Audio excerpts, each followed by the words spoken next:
khao panya sa ochayoកិរិយាសន្សំនៅបនគឺកិរិយាដែលសាងនៅសេចក្តីល្អរមែងនាំមកនូវសេចក្តីសុខនៅក្នុងគម្ពីរព្រះត្រៃបិដកភាគ44ត្រង់ទំព័រ80បានសម្ដែងថាបុគ្គលដែល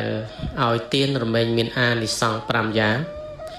គឺជាទីស្រឡាញ់ជាទីគប់ចិត្តរបស់ជនទាំងឡាយច្រើនមួយពួកសប្បុរសអ្នកមានការស្ងប់រងាប់រមែងគប់រោគមួយមានកិត្តិស័ព្ទដ៏ពិរោះខ្យល់ខ្ចាយទៅមួយមិនប្រះចាកនៅធម៌ទាំងឡាយរបស់ខ្លួនមួយលុះបែកធ្លាយរាងកាយអំពីលោកនេះទៅកាន់លោកខាងមុខរមែងទៅកាន់ឋានសួគ៌ទេវលោកអានិសង្សបុណ្យដែលបុគ្គលបានសាងសន្សំរឿយ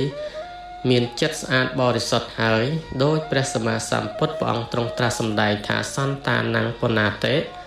សោធាតិតិបញ្ញੰបុគ្គលដែលធ្វើចិត្តឲ្យស្អាតឲ្យផរផង់រក្សាសង្រួមនៅកាយវិចារឲ្យល្អផងនោះរមែងបានអានិសង្ស47ប្រការ1នរណាក៏មកដណ្ដើមបន់ពីយើងមិនបានជាប់តាមខ្លួនទៅដោយមានជំហានជំហររឹងមាំល្អបន់រមែងនាំទៅកាន់ស្ថានសួគ៌ទេវលោកបន់ជាទីសាធារណជនដតីបន់រមែងចោលលួចទៅមិនបានបន់ឲ្យសម្រេចតាមសេចក្តីប្រាថ្នាទាំងពួងប្រាថ្នារបស់ណារមែងបន់ញ៉ាំងរបស់នោះឲ្យបានសម្រេចមានសម្បុរល្អព្រោះតែបានសាងនៅបន់គឺចិត្តស្អាតបរិសុទ្ធមានសម្លេងពីរោះព្រោះតែពាក្យសម្ដីល្អមានទ្រង់ទ្រាយល្អព្រោះតែការប្រព្រឹត្តសុចរិតមានរូបល្អព្រោះតែការមិនខឹងក្រោធជាអ្នកមានស័ក្តិធំព្រោះតែការមិនចរណានឈ្នានីសអានិសង្សព្រោះតែការមិនប្រមាថមើលងាយអ្នកដទៃមានបរិវារច្រើន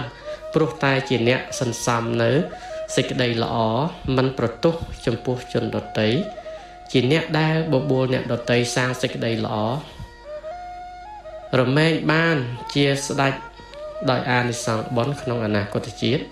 រមែងមាននៅយសស័ក្តិជាធំរមែងបានជាស្ដេចចក្រពត្តិបានទ្រព្យសម្បត្តិជាមនុស្សព្រោះតែបុណ្យមានសម្បត្តិទេវលោកក៏ព្រោះតែបុណ្យបានបណ្ដោះនៅពូជសម្បត្តិកើតនៅមគ្គនឹងផលក៏ព្រោះតែបុណ្យដំណើរទៅកាន់ព្រះនិព្វានក៏ព្រោះតែទានបារមីបានមិត្តល្អព្រោះតែការសាងសន្សំបុណ្យ